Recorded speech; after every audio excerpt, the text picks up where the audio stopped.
Welcome to Blackstone Intelligence. I'm Jake Morphonios. From approximately 1100 to 1300, the Knights Templars spread their power, their wealth, and their influence across Europe. Among their activities was the financing of beautiful churches, beautiful cathedrals, all throughout the continent. These structures were built by craft guilds. Now, what were these guilds? How did they get started? Let's go way back in time. Sacred geometry is the study of sacred truths as found in certain geometric proportions that are found not only in nature, but throughout the entire cosmos. The geometric patterns present in nature lend support to the creation of our physical reality by an intelligent designer. The ancients took their knowledge of sacred geometry and they passed it down through the ages, through the various mystery schools and mystic traditions. Along the way, this knowledge has been used, among other things, to create stunning architecture by people. It's believed that these geometric patterns are the physical manifestations of the invisible energy patterns that weave together to manifest what we know as reality. The ancient Egyptian texts and wall illustrations present an initiation process whereby men may become masters of these energy patterns, enabling them to do things that are perceived as magical. The Egyptians also believed that to die without this sacred knowledge would entrap the soul in a kind of spiritual net. But with the initiation into the mysteries and a subsequent mastery of this sacred knowledge, a soul would be able to navigate his way through the non-corporeal afterlife. The Egyptian god Thoth was said to be the master of this spiritual net, the net being a kind of energy space-time matrix that constituted the unseen spiritual world. The Egyptian Book of the Dead, known to the people of ancient Egypt as the Book of Coming Forth into the Light, describes this net in detail. The initiate is to consider himself as one with Osiris, the slain god who was brought back to life. And by going through the same spiritual process as Osiris, the initiate is able to navigate to higher and higher spiritual realms and conquer death itself. Now, these teachings of the Egyptian mystery schools, including the teachings about sacred geometry, eventually became part of the mystery schools of ancient Greece and later Israel. The ancient Greeks incorporated numerology and sacred geometry into their mystery schools and into their Gnostic texts. This included their teachings about the existence of the net, or this invisible energy field, and the need for mortals in the physical realm to align themselves with the realm of the spirit. Sacred geometry was most certainly used by the Greeks in their temple architecture. And like Israel, Greece had a numerical system that corresponded with their alphabet, a system known as gematria. It was believed that words and names produced certain vibrational qualities, kind of like a tuning fork, that corresponded to various types of energy and power.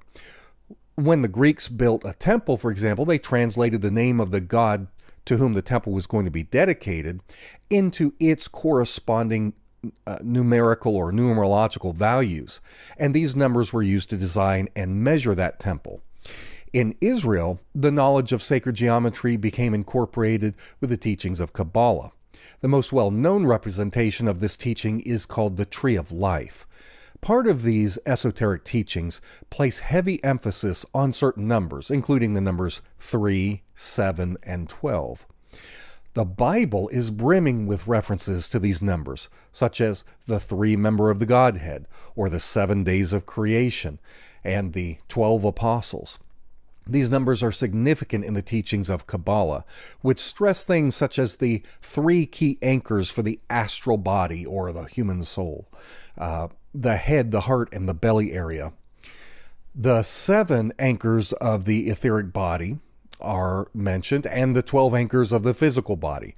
Those familiar with Hebrew or with the so-called Bible code know that the importance that words and numbers play in this, that they correspond together to form hidden ideas or meanings, a type of biblical numerology.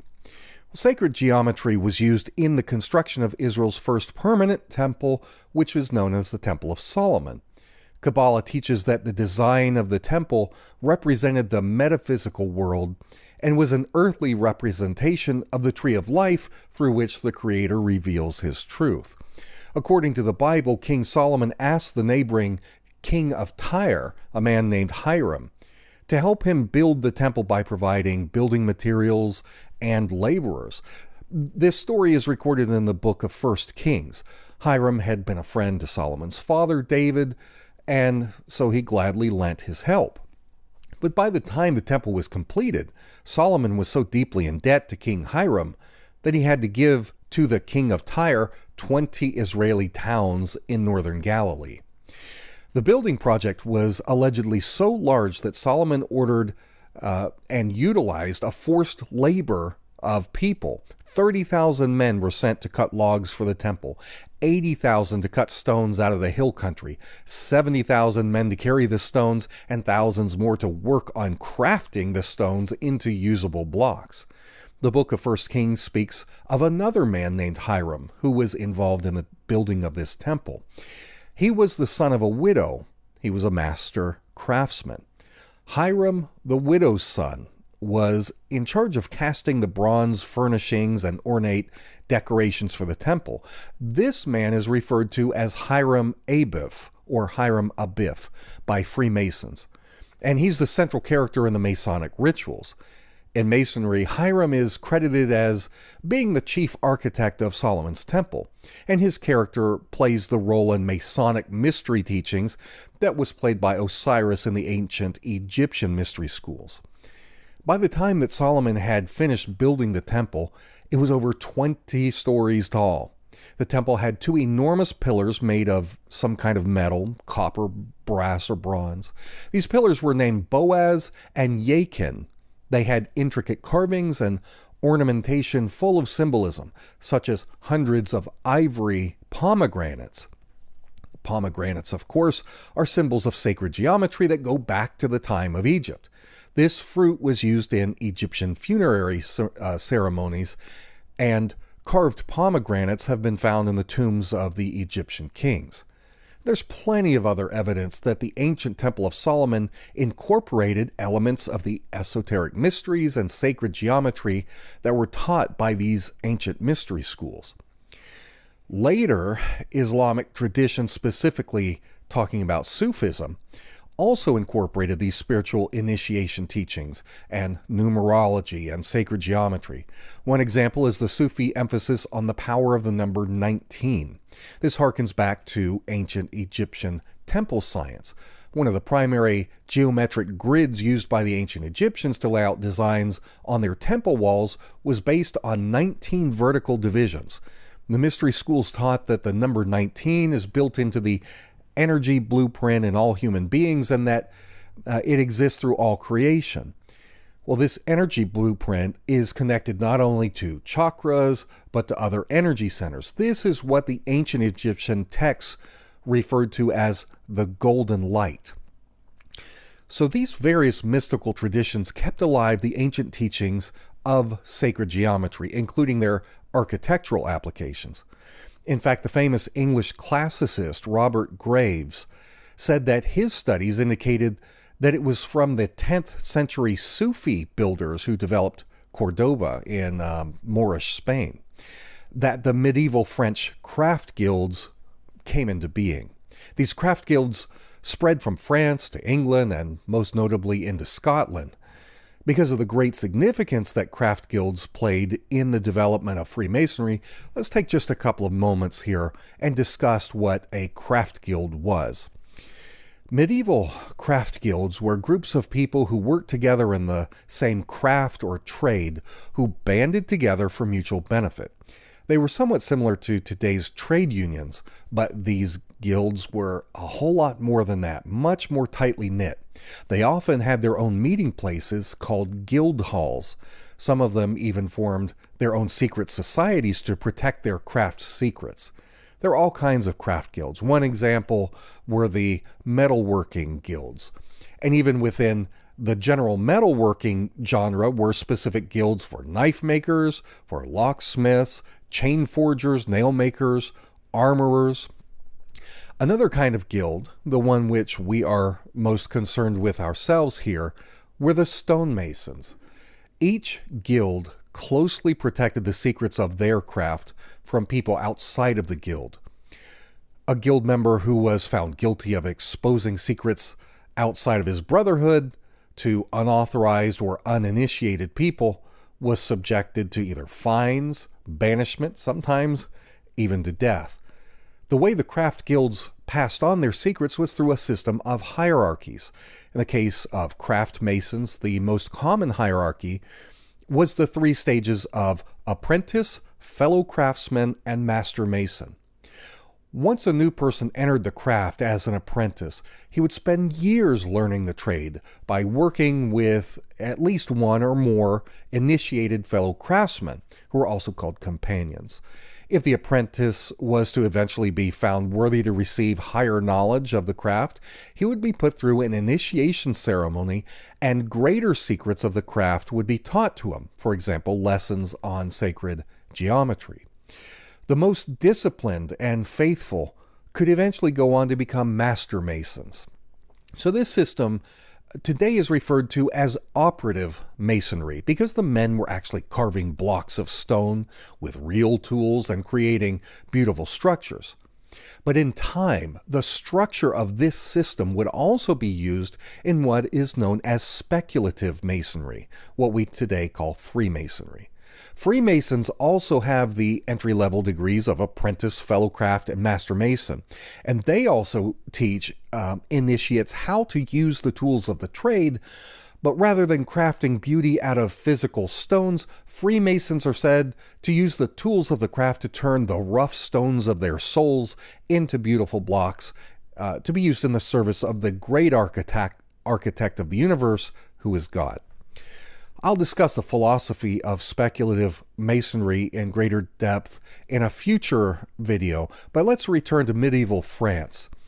There were 3 primary Masonic craft guilds at this time. One was called the Children of Father Soubise. They primarily used Romanesque style architecture. Next was the guild called the Children of Master Jacques.